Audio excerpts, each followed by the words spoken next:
Welcome everybody. This is Ava filling in for John. Welcome to Mertech.com's Daily News Update Extra. We are sharing a video snippet that provides no nonsense, common sense, logic, and truth. I am following this channel and given this video a thumbs up. The link to this video is in the description box below. Please follow Mertech on Rumble. Give me a thumbs up and share this information far and wide. This great news update will begin momentarily. Thank you and may God bless.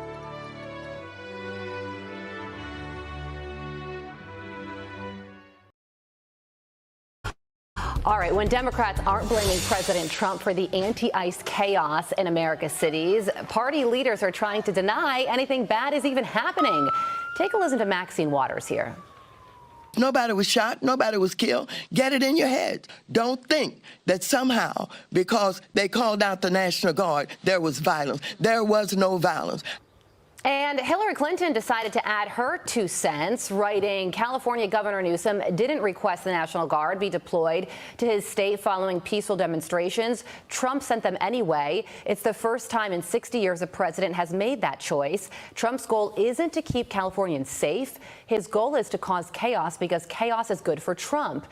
Hillary has since turned off the comments on that post, if that's an indication of how it was received. Yeah, they weren't very receptive to that point, the people on the Twitters. Fox News contributor and senior writer for the Washington Examiner, Joe Concha, joins us now. Joe, are they out and out lying or something else at play? Is there a certain amount of violence, a certain level of violence that is acceptable, sort of like you're grading on the curve when it comes to their word, peaceful? The answer is both, Todd. Carly, thanks for having me. Yeah, it's yes, lying. It's the cheap fake videos of Joe Biden in 2024 that weren't cheap fakes at all over again, as we later found out after that debate and so on. So Democrats want us to believe that watching law enforcement being pelted by concrete, rocks, projectiles, fireworks, they want to say, all right, that's not actually, that's an acceptable level of violence, to your point, Todd.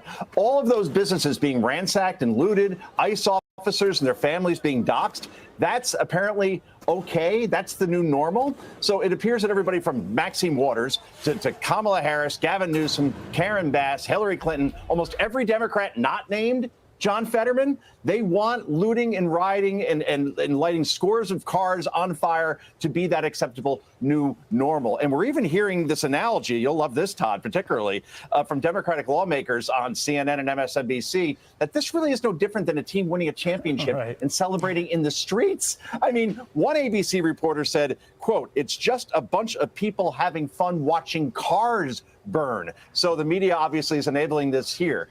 The difference here, and I'll leave this here, is that social media under Elon Musk, X particularly, is the great equalizer. Corporate media, legacy media can claim one thing and say, this really isn't bad, it's peaceful, don't believe your lying eyes. But then X, which infinitely more people go to for their news now, they have the videos, they have the proof, they have the mockery of these media people, of these Democrats. And that's why this isn't going to work the way it did in 2020, because X particularly is the great equalizer. Yeah, I don't think that football fans are breaking up cinder blocks and throwing them at federal agents and spray painting bleep ICE on the side of buildings.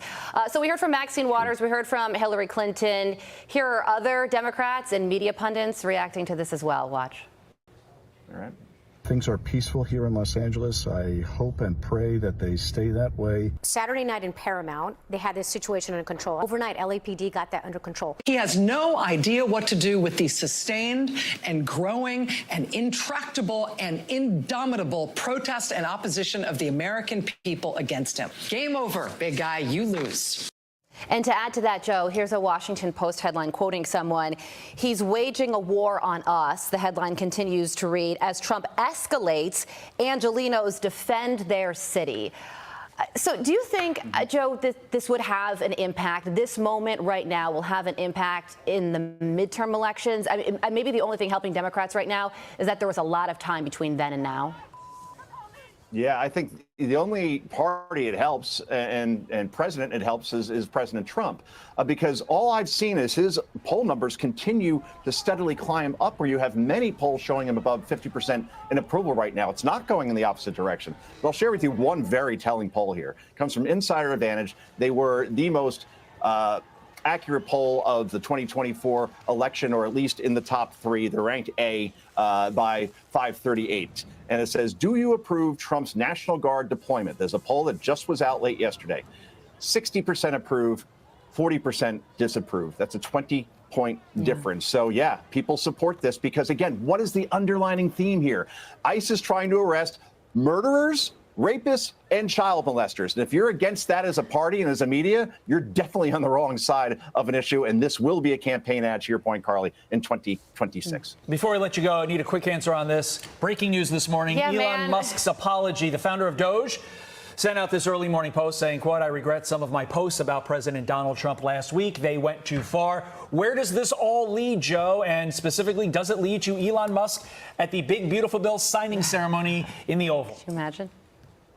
Let's see how President Trump responds, right? Because Elon Musk has been sort of kind of apologizing for days. This obviously is more full-throated. The bottom line is Elon Musk started that war 2 weeks ago like a petulant teenager, at a very bad time of night, basically going after the sitting president of the United States, and did it repeatedly until Trump days later finally responded. So I think Elon Musk has learned his lesson. I think he understands that if he's going to have a problem with President Trump, I am certain he has a direct line to him. Don't do it publicly. Speak to him.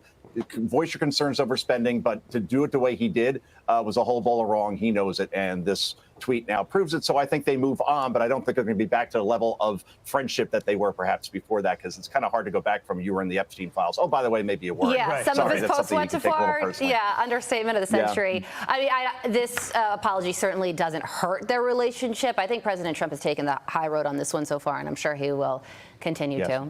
Joe, thank you for joining us. Joe. I'm Steve Doocy. I'm Brian Kilmeade. And I'm Ainsley Earhart. And click here to subscribe to the Fox News YouTube page to catch our hottest interviews and most compelling analysis.